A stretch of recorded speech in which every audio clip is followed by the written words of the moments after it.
top Republican state lawmaker is facing misconduct allegations.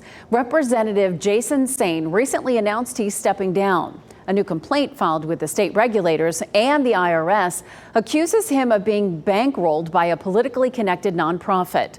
WRAL's Capitol Bureau Chief Laura Leslie broke this story on WRAL.com. I recently reported that some of our state lawmakers were accused of drunk and disorderly behavior on an all-expense-paid bourbon tasting tour in Kentucky. Well, now a left-leaning group is accusing the nonprofit who paid for that trip of bankrolling a whole lot more. In May, a social media post accused North Carolina lawmakers of bad behavior on a bourbon tasting tour in Kentucky. That trip was paid for by a group called Greater Carolina. It's a nonprofit that can raise unlimited money from corporations and lobbyists without having to disclose it, and then can spend it on lawmakers' behalf. The group has raised and spent $1.5 million with no public record of what it was spent on. Under state law, lawmakers cannot accept gifts from lobbyists or their employers.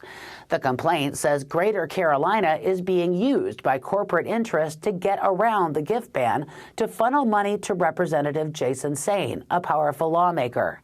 It also says Sain engaged in using his legislative position to benefit the organization's donors, including alcohol and gambling interests. There's a lot of smoke. Political scientist David McLennan says those are pretty serious allegations. And if proven to be true and Jason Sain took money for personal use, it could be quite serious from a tax perspective as well as from just a legal perspective. The complaint was filed by Carolina Forward, a group that often attacks Republicans.